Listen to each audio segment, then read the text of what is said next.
Hello everyone, मैं doctor गरिमा माकर।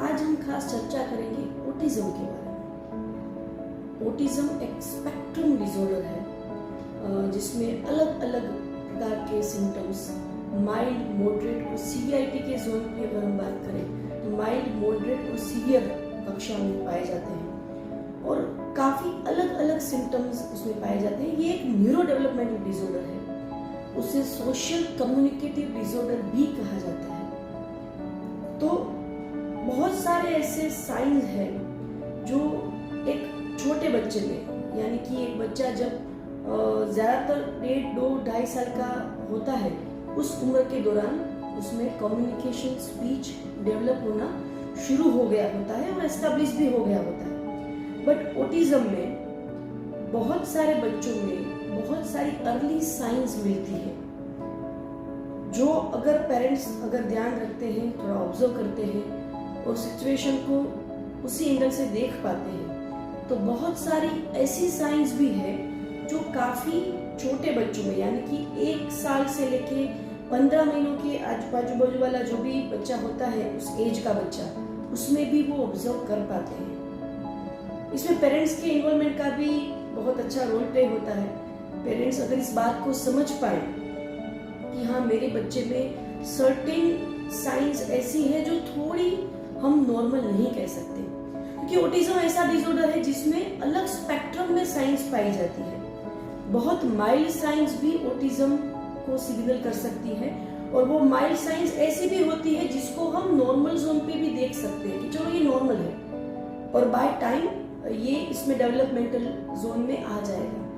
तो parents का भी इस सिचुएशन का स्वीकार बहुत मायने रखता है ऑटिज्म को डिटेक्ट करने में। बहुत सारी साइंस ऐसी है, अर्ली साइंस जिसे हम कह सकते हैं, वो इसके बारे में भी हम चर्चा करेंगे। बट मेनली यही बात आपको बतानी है कि ऑटिज्म के साइंस जो भी डेवलप हो रहे हैं, अगर वो अर्ली डिटेक्ट हो रहे हैं एक पेरेंट्स के द्वारा, आपको लग रहा है कि कहीं ना कहीं ये कुछ बातें, ये कुछ साइंस ऐसी है जो नॉर्मल नहीं भी हो सकती है, तो उसे एक्सेप्ट करके आप किसी पीडियाट्रिशियन या तो कोई न्यूरो डेवलपमेंट डिसऑर्डर वाले स्पेशलिस्ट डॉक्टर को दिखा सकते हैं, होम्योपैथ को दिखा सकते हैं, और जितना अर्ली डिटेक्ट होगा उतना काफ़ी हद तक इम्प्रूवमेंट लाने में भी ये सब डॉक्टर्स आपको हेल्प कर सकते हैं। तो बहुत सारी अर्ली साइंस क्या है, इसके बारे में हम चर्चा करते हैं। अगर फर्स्ट ऑफ ऑल मैं एक साइन की बात करूं तो ये बहुत ही कॉमनली पाए जाने वाली साइन है, वो है नो रिस्पॉन्स टू नेम्स। यानी कि जब भी कोई पर्सन, आप है एज अ पेरेंट, अगर आप उसे बुला रहे हो बच्चे को, कोई और थर्ड पार्टी है, अगर उसे नाम से बुलाया जाए तो वो रिस्पॉन्स नहीं देता है, या तो बहुत ही कम रिस्पॉन्स देता है जिसे हम एक रिस्पॉन्स भी ना कह पाए। बहुत बार आपने देखा होगा कि बहुत सारे बच्चों को अगर नाम से बुलाया जाए तो वो तुरंत रिस्पॉन्स देते हैं, या तो स्माइल देते हैं, नॉन वर्बल जेस्चर से वो बताते हैं कि हाँ, मैंने ये बात सुनी और I am responding to that note. But जिनको ऑटिज्म होता है उस बच्चे में there is no response to names. या तो कोई स्पेसिफिक चीज के लिए अगर बात करें जो गोल ओरिएंटेड एक्टिविटी है, जहां पे उसकी डिजायर्ड एक्टिविटी है, मान लो कि अगर आप बाहर से आए हो और बाहर से बच्चे को नाम से अगर बुलाते हो और वो बच्चा घर में खेल रहा है तो आपको शायद रिस्पॉन्स नहीं देगा। 2-3 बार बुलाया, बहुत जोर से चिल्ला के बुलाया, there will be no response. But जैसे ही घर में आप टीवी ऑन करते हो और उसकी जो मनपसंद राइम है अगर कोई, और वो आपने लगा ली है टीवी में और वो बच्चा सुन रहा है, तो तुरंत आएगा और उस पर्टिकुलर चीज, पर्टिकुलर ऑब्जेक्ट या पर्टिकुलर डिजायर्ड एक्टिविटी के लिए वो रिस्पॉन्स देगा। तो ये भी माइल्ड वेरिएंट ऑफ ऑटिज्म हो सकता है। बाकी कोई चीजों में, बाकी जहां पे भी नाम से बुलाया जाए, there will be very less या तो नो रिस्पॉन्स। और एक चीज है that child will be lost in his own world. अपनी खुद की डिजायर्ड एक्टिविटी, अपने खुद के टॉय प्रेफरेंसेस को लेके वो एक कोने में जाके पूरा दिन खेलता रहेगा। उसे सोशल इन्वॉल्वमेंट में भी कोई इंटरेस्ट या रुचि नहीं होती है। सोशल स्किल्स भी लो है। हालांकि ये तीसरा साइन है जो हम बाद में भी बात करेंगे, बट मेनली चीज ये है कि lost in his own world, अपनी ही चीजों को लेकर अकेले खेलते रहना, he will be a solo player, और अपनी ही डिजायर्ड एक्टिविटी को करते रहना, ये भी एक माइल्ड ऑटिज्म का साइन से हम कह सकते हैं। और एक बात करें, और एक साइन की बात करें तो वो है, जैसे मैंने पहले भी बताया कि लेस सोशल स्किल्स, जो सोशल स्किल्स है, सोशल इन्वॉल्वमेंट है, वो बहुत ही कम पाया जाता है। बाकी बच्चों के साथ खेलते रहना, नया फ्रेंड्स बनाना, ये जो सिम्टम साइन है वो थोड़ी लेट एज में, यानी कि कोई बच्चा प्री स्कूल एज में है और वो स्कूल में आप भेज रहे हो, तब ये पहली फरियाद होगी जब उसके जो टीचर्स वगैरह है, क्लास टीचर वगैरह आपको अलग से बुला के बताएंगे कि ये कहीं ना कहीं फ्रेंड्स जरा भी नहीं बना रहा है, उसको फ्रेंडशिप बनाने में या कोई और बच्चों के साथ बात करने में जरा भी रुचि नहीं है, लेस सोशल स्किल्स। और जब जैसे टॉयज की हमने बात की, टॉय प्रेफरेंस की बात की, और भी एक साइन है कि एक ही प्रकार के प्रेफरेंस को लेके वो रिपीटेटिव मूवमेंट करेगा, एक ही प्रकार की एक्टिविटी को वो अपने फोकस में बार बार लाता रहेगा। जैसे कोई टैपिंग ऑन द टेबल है, या कोई एक ही रिदम पे डांस करते रहना है, या तो कोई एक ही टॉय को बार बार ऐसे ऐसे करके जमीन पे टैप करते रहना, कोई एक ही मूवमेंट ऐसी जो वो रिपीटेटिव करेगा। He will be lost in his own world, yet he'll do repetitive movements. Mostly he will be engaged in his own world. There will be no social connection or no social orientation or interaction. तो ये सारी ऐसी science है, ये early signs की हमने बात की, ये सब माइल्ड जोन में आपको मिलेगी, इतनी भी शायद प्रोमिनेंटली आपको नहीं मिलेगी। तो जनरली क्या होता है कि पेरेंट्स ऐसा समझते हैं कि स्पीच डेवलप नहीं हुई है, कम्युनिकेशन डेवलप नहीं हुआ, कोई बात नहीं, उसके चाचा ने भी तो 4 साल की उम्र में शुरुआत की थी बोलने की, या उसके जो फोई है वो भी, उसने भी बहुत लेट शुरू किया था बोलने का काम। तो इट इज कैजुअली नॉर्मल, ऐसा पेरेंट्स समझते हैं।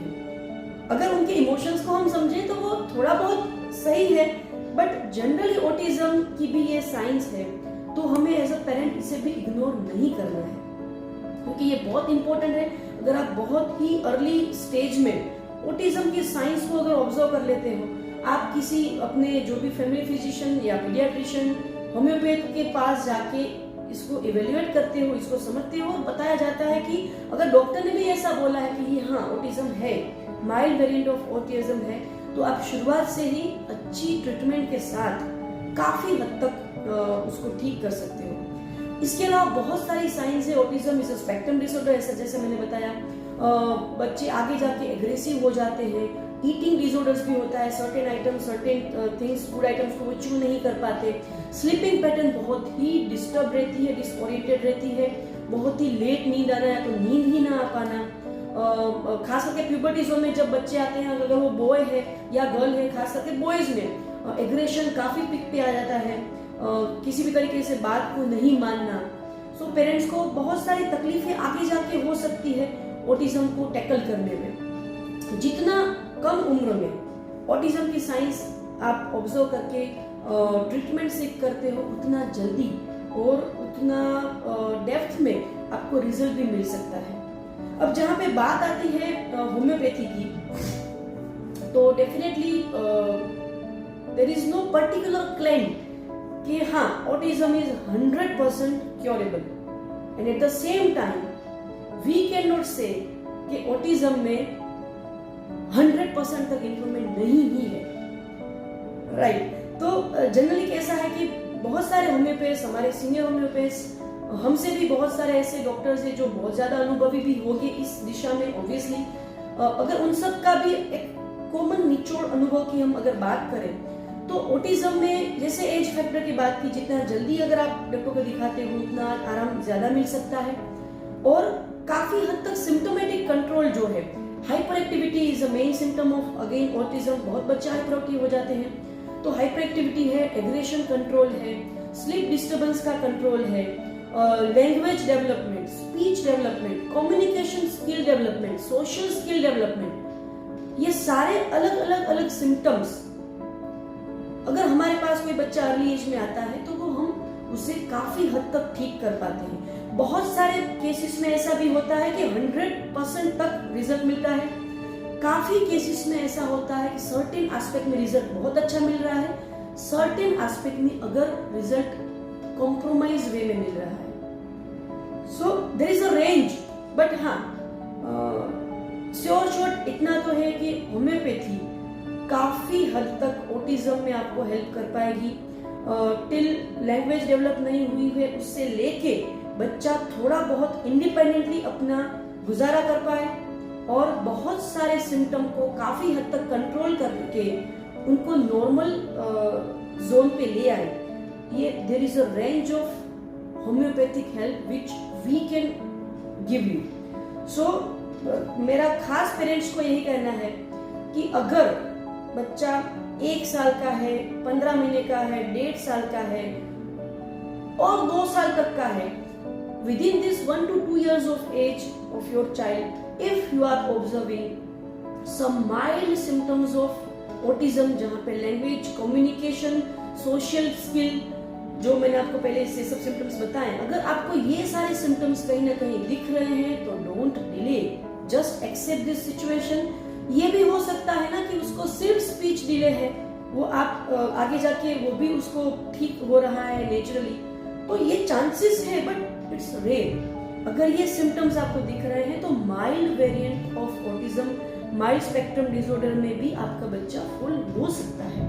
तो just don't deny, just accept the situation. We can help you better if you can come early to us. बस इतना ही रखते हैं ऑटिज्म के लिए। बाकी और एक वीडियो अगर हो सकता है तो हम बनाएंगे कि ऑटिज्म में होम्योपैथी किस एंगल पे ज्यादा हेल्प कर सकती है। There are list of homeopathic medicine, अगर मैं आपको लिस्ट बताऊं तो there is a list actually, but yes I would recommend, I would surely recommend कि ऑटिज्म जैसे डिसऑर्डर में आप अपने हिसाब से कोई मेडिसिन ना लें। कोई एक बच्चे को कैलकेरिया कार्ब से ठीक हुआ है, दैट नेवर मीन्स कि आपके बच्चे को उसी मेडिसिन से ठीक होगा। सो ऑटिज्म में किसी स्पेशलिस्ट के पास जाके ही उसके सिम्टम्स को डिटेल में समझ के, थॉरली अंडरस्टैंड करके, तासीर को समझ के ही मेडिसिन दी जाती है। बाकी जिस तरीके से मेडिसिन की बात है तो there is a list, Calcarea carb है, बराइटा कार्ब है, नेट्रम म्यूर है, हायोसाइनस है, स्ट्रेमोनियम है और बहुत सारी मेडिसिन है। मैं सिर्फ 5-6 का ही मैंने नाम लिया है, देयर इज अ लंबा list. So just don't give homeopathic medicine on your own and just seek homeopathic treatment if you are observing any signs of autism in your child.